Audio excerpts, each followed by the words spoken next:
قرآن مجید ایک زندہ کتاب ہے۔ میں آپ کے سامنے ایک آیت رکھنے جا رہا ہوں۔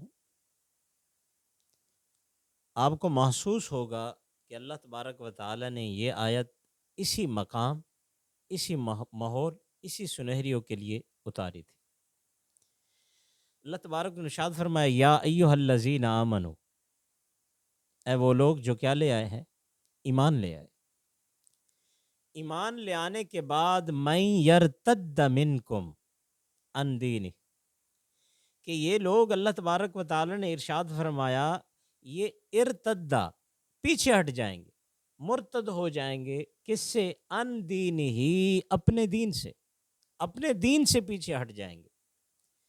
ایمان لے آنے کے بعد ایمان کا اقرار بھی ہوگا، ایمان کی تصدیق بھی کرتے ہوں گے، دل سے نہیں زبان سے، لیکن اس کے بعد یرتدہ پیچھے ہٹ جائیں گے ان دین ہی، جو اللہ تبارک و تعالی نے نظام متعارف کروایا ہے، نظام عدل، نظام معیشت، اس نظام سے پیچھے ہٹ جائیں گے، طاغوتی نظام کی طرف ان کا جھکاؤ ہو جائے گا، تو اللہ تبارک و تعالی پھر کیا ہوگا؟ فسوف یأتی اللہ، پھر اللہ تبارک و تعالی ان قریب یأتی اللہ، اللہ لے آئے گا بقوم، ایک ایسی قوم کھڑی ہوگی، ان کی نشانی کیا ہوگی؟ یحبہم و یحبونہ، یحبہم، وہ اللہ سے محبت کرنے والے ہوں گے، یحبہم و یحبونہ، اللہ ان سے محبت کرے گا، اور وہ کس سے محبت کریں گے؟ اللہ سے محبت کرنے والے ہوں گے۔ اذلۃ علی المؤمنین، دوسری صفت ان کی یہ ہوگی کہ وہ مومنوں کے لیے نرم گوشہ ہوں گے، مومنین کے لیے کیا ہوں گے؟ نرم گوشہ۔ اعزۃ علی الکافرین، کافروں کے اوپر ان کا رعب ہوگا، دبدبہ ہوگا۔ یجاہدون فی سبیل اللہ، وہ اللہ کے راستے میں کیا کریں گے؟ جہاد کریں گے۔ لا یخافون لومۃ لائم، سننا اس آیت کو، لا یخافون، ان کے دل میں خوف نہیں ہوگا ملامت کا۔ اب اللہ کیا کہہ رہے ہیں؟ یجاہدون فی سبیل اللہ، وہ اللہ کے راستے میں جہاد کریں گے، اور لوگوں کی ملامت کا خوف ان کے دل میں نہیں ہوگا۔ آپ سوچ سکتے ہیں کہ جب یہ آیت اتری ہوگی، جب آپ صلی اللہ علیہ وسلم کا زمانہ تھا، یہ آیت اتری، جس وقت یہ آیتیں اتر چکی تھیں، والعادیات ضبحا فالموریات قدحا فالمغیرات صبحا، اللہ تبارک و تعالی نے میدان جہاد میں دوڑنے والے گھوڑوں کی ٹاپوں کی قسمیں کھائیں۔ اس زمانے میں آپ تصور کر سکتے ہیں کہ کوئی جہاد کے خلاف بولنے والا ہو؟ نہیں، اس وقت تو عورتیں اپنی جو بال ہیں وہ کاٹ کر دیتی تھیں کہ اس کی رسی بنا لینا کسی مجاہد کو۔ یہ وہ زمانہ تھا، اس زمانے میں اللہ تعالیٰ کہہ رہے ہیں لا یخافون لومۃ لائم، کہ مجاہدین جو اللہ کے راستے میں جہاد کرنے والے ہوں گے، وہ کسی کا خوف نہیں کریں گے ملامت کا۔ ملامت تو اس زمانے میں ہے، اس زمانے کے اندر جہاد کرنے والے کو دہشت گرد، پتہ نہیں کون کون سے ناموں سے کیا کیا جاتا ہے، پکارا جاتا ہے۔ جہاد کو، لفظ جہاد کو ہم نے بدنام کر کے رکھ دیا۔ جب لفظ جہاد کو پوری دنیا کے اندر بدنام کر دیا جائے گا، پھر ایسی قوم اٹھے گی، دین سے پیچھے ہٹ جائیں گے، جہاد کو بدنام کر دیا جائے گا، اس وقت اللہ تبارک و تعالیٰ ایک ایسی قوم کھڑی کریں گے، یحبہم و یحبونہ، وہ اللہ سے محبت کرتے ہوں گے اور اللہ ان سے محبت کرے گا۔ اب وہ اللہ کے راستے میں جہاد کریں گے، لا یخافون لومۃ لائم، انہیں کسی چیز کا خوف نہیں ہوگا، وہ دنیا میں سے کسی سے نہیں ڈریں گے۔ دوسری نشانی دیکھنا، یہی وہ دور ہے جب امام مہدی کا کیا ہوگا؟ ظہور ہوگا۔ امام مہدی کا ظہور آپ لوگوں کے لیے خوشی نہیں ہے، کیسے؟ ہمارے لیے آزمائش ہے۔ آپ صلی اللہ علیہ وسلم نے ارشاد فرمایا کہ جب امام مہدی آئیں گے تو دنیا 3 حصوں میں کے اندر تقسیم ہو جائے گی۔ کچھ لوگ ایسے ہوں گے جو روشن خیال طبقہ، جو آج جہاد کے خلاف، امام مہدی جو بیعت لیں گے، وہ کس پر بیعت لی جائے گی پتہ ہے آپ کو؟ جہاد کے اوپر بیعت لی جائے گی، قتال کے اوپر بیعت لی جائے گی۔ اب جو روشن خیال طبقہ جہاد کے خلاف دلائل دیتا پھرتا ہے، وہ کہاں ان کے ہاتھ پہ بیعت کریں گے؟ وہ پیچھے ہٹ جائیں گے۔ ایک طبقہ وہ ہوگا جو امام مہدی کو ماننے سے انکار کر دے گا، تاویلیں نکالیں گے۔ دوسرا طبقہ وہ ہوگا جو ان کی جد و جہد کے اندر کیا ہو جائے گا، شہید ہو جائے گا۔ اللہ آپ سے ارشاد فرمایا وہ دنیا کے بہترین شہید ہوں گے۔ تیسرے وہ لوگ ہوں گے جو کھڑے ہوں گے یجاہدون فی سبیل اللہ، اللہ کے راستے میں کیا کریں گے، جہاد کریں گے۔ اسی کو اللہ تبارک و ارشاد فرمایا اب امام مہدی کا آنا ہمارے لیے آزمائش ہے، ہمیں تیار ہونا پڑے گا، اپنی نسلوں کو تیار کرنا پڑے گا۔ اس کے لیے ہم نے کیا کیا ہے، صرف انتظار کر رہے ہیں، نام رکھ دیتے ہیں منتظر مہدی، یہ ہم انتظار میں ہیں، تیاری کون کرے گا ان کے آنے کے لیے؟ اس میدان کو ہموار کون کرے گا؟ ہم نے نام رکھنے سے میدان ہموار ہو جائے گا؟ نہیں، ہمیں اپنی نسلوں کو تعلیم دینی ہوگی، تب یہ میدان جا کر کیا ہوگا، ہموار ہوگا۔ کسی دوست نے پوچھا کہ یہ دور کیا ہے؟ امام مہدی کا دور ہے، جب بھی ظاہر ہوں یا نہ ہوں یہ وقت تو انہی کا چل رہا ہے، وہ ہمارے 12ویں امام ہیں۔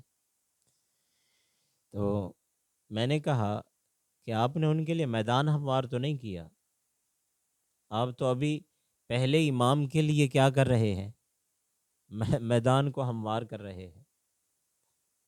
پڑھے لکھے ساتھی تھے، بڑے تعجب سے پوچھا وہ کیسے؟ میں نے کہا میں تو روز سنتا ہوں اذان کے اندر اشہد ان علی ولی اللہ، آپ سنتے ہیں کہ نہیں سنتے؟ یعنی آپ ابھی تک گواہی دے رہے ہیں، آپ ابھی تک گواہی کس کی دے رہے ہیں؟ پہلے امام کی۔ جس امام کا زمانہ ہوتا ہے گواہی بھی کس کی ہوتی ہے؟ اسی امام کی ہوتی ہے کہ نہیں ہوتی؟ آپ نے اگر ہموار کرنا تھا تو آپ یہ جو شہادت دیتے ہیں، شہادت اذان کے اندر یا اقامت کے اندر یا کلمے کے اندر، یہ کون سی امام کی ہونی چاہیے تھی؟ 12ویں امام کی ہونی چاہیے تھی نا، جن کا یہ زمانہ ہے۔ جس کا زمانہ ہوگا شہادت بھی تو اسی کی ہوگی۔ بہرحال یہ بات کسی اور طرف چلی جائے گی، انشاءاللہ پھر کبھی موقع ملا تو اس موضوع کے اوپر بھی تفصیل سے بات کریں گے۔ آگے اللہ تبارک و ارشاد فرمایا انما ولیکم اللہ ورسولہ، اب انہی کی شرائط جو جہاد کریں گے، ولیکم اللہ، وہ اللہ کو کیا بنائیں گے، اپنا دوست بنائیں گے، ورسولہ، آپ صلی اللہ علیہ وسلم کو اپنا آئیڈیل بنائیں گے، والذین آمنوا، اور وہ مومنوں کے ساتھ کیا ہوں گے، ان کو اپنا آئیڈیل بنائیں گے، جو مومن گزر چکے ہیں، جو مومن آئیڈیل گزر چکے ہیں وہ ان کو اپنا کیا بنائیں گے، اسوہ حسنہ بنائیں گے۔ یقیمون الصلاۃ، وہ کیا کرنے والے ہوں گے، نماز کو قائم کرنے والے ہوں گے۔ یؤتون الزکوٰۃ، آپ کے ملک میں زکوٰۃ کا نظام ہے؟ نہیں ہے، حکومتی لیول پر نہیں ہے۔ وہم راکعون، اور نمازیں پڑھنے والے ہوں گے۔ ومن یتول اللہ، وہ اللہ سے بے انتہا محبت کرنے والے ہوں گے۔ ورسولہ، اور اس کے رسول سے بھی محبت کرنے والے ہوں گے۔ والذین آمنوا، اور مومنوں سے بھی انہیں بے انتہا محبت ہوگی۔ فإن حزب اللہ، یہ کیا تیار ہو جائے گا پھر، اللہ کا لشکر تیار ہوگا۔ یہ کیا تیار ہو رہا ہے، اللہ کا لشکر۔ اس طرح حزب، حزب کسے کہتے ہیں، حزب ایک جماعت کو کہتے ہیں جو جہاد میں لڑنے والی ہو، جو مجاہد ہوں، حزب جماعت کو کہا جاتا ہے۔ یہ ایک ایسا لشکر تیار ہو رہا ہے، اللہ تبارک و تعالی ہم الغالبون، یہ پوری دنیا کے اوپر غالب ہو جائے، پوری دنیا ان سے تھر تھر کانپے گی۔ ہم الغالبون، ان کے بنائے ہوئے آج آپ کے سامنے جمہوریت ہر جگہ ختم ہوتی نظر آ رہی ہے۔ ایک ٹریکٹر ہو نا، میں آپ کو ایک مثال سناتا ہوں، ایک ٹریکٹر ہو، وہ کیا ہو جائے، خراب ہو، اس کے سارے پرزے ختم ہوں، تو اس کا جو اندر کا نظام ہے وہ سارا کھوکھلا ہو چکا ہو، تو ایک عقل مند کھڑا ہو، وہ کہے کہ جی اگر اس کا ڈرائیور تبدیل کر دیا جائے، اس کی ڈرائیونگ کرنے والا اگر کوئی ماہر آ جائے تو وہ اس ٹریکٹر کو چلا کے لے جائے گا؟ نہیں۔ اب اس ملک، ہمارے ملک پاکستان کا ڈرائیور تبدیل کرنے کی ضرورت نہیں ہے، اس کے نظام کو تبدیل کرنے کی ضرورت ہے۔ جو جمہوری نظام ہمارے اوپر، یہ کھوکھلا نظام ہمارے اوپر مسلط کر دیا گیا، اس نظام کو چھوڑو گے تب ملک چلے گا، وگرنہ وہ بے وقوف آدمی ہوگا جو مشورہ دے کہ جی ڈرائیور کو تبدیل کر دو، جتنا اچھا ڈرائیور اور قابل ڈرائیور آ جائے گا وہ اس ٹریکٹر اس گاڑی کو چلا نہیں سکتا جس کے پرزے اندر سے کیا ہو چکے ہوں، ختم ہو چکے ہوں۔ آپ نے جرائم کی روک تھام کے لیے جو قوانین بنائے اس سے جرائم ختم ہوئے؟ نہیں ہوئے۔ آپ نے آپ کی عدالتوں کے اندر کیس بھرے پڑے ہیں، انصاف مل رہا ہے لوگوں کو؟ نہیں مل رہا۔ جس نظام میں انصاف نہیں مل رہا، اس سے معلوم ہوتا ہے وہ نظام کھوکھلا ہے۔ جس نظام کے اندر جرائم ختم نہیں ہو رہے ہیں، آپ سمجھیں کہ یہ جو قوانین جس نظام میں بنا، یہ نظام بہترین نہیں ہے۔ اس لیے ہمیں اس نظام کو تبدیل کرنا پڑے۔ یہ طاغوتی نظام ہے، یہ برٹش نظام ہمارے اوپر ہے۔ ہمیں کون سا نظام چاہیے؟ نظام مصطفیٰ چاہیے۔ آپ نظام مصطفیٰ میں آ جائیں، اللہ کا وعدہ ہے تمہارے ساتھ۔ اللہ تبارک و ارشاد فرمایا انتم الاعلون، قرآن مجید پر آپ کا ایمان ہے کہ نہیں ہے؟ انتم الاعلون، تم اعلیٰ رہو گے، تم پوری دنیا کے اوپر غالب رہو گے ہر چیز کے ساتھ۔ شرط یہ ان کنتم مؤمنین، اگر تم مومن ہو۔ مومن ہم کب بنیں گے؟ جب ہم نظام مصطفیٰ کے نیچے آ جائیں گے۔ هو الذی ارسل رسولہ بالہدی، جس نظام کے لیے آپ اللہ تبارک و تعالی نے اپنا تعارف کراتے ہوئے کہا هو الذی، وہ اللہ، ارسل رسولہ بالہدی، جس نے حضرت محمد صلی اللہ علیہ وسلم کو بھیجا ہدا، ہدایت دے کر، دین حق دے کر۔ کس لیے؟ لیظہرہ، تاکہ آپ لیظہرہ علی الدین کل، ساری ادیان پر، ساری دنیا پر اس کو کیا کر دیں؟ غالب کر دیں۔ اس لیے اس طاغوتی نظام کو چھوڑنا پڑے گا، اللہ کی جماعت بننا پڑے گا، اللہ کے نظام میں آنا پڑے گا۔ ہم الغالبون، غلبہ جو ہے وہ پھر ہمارا مقدر ہوگا۔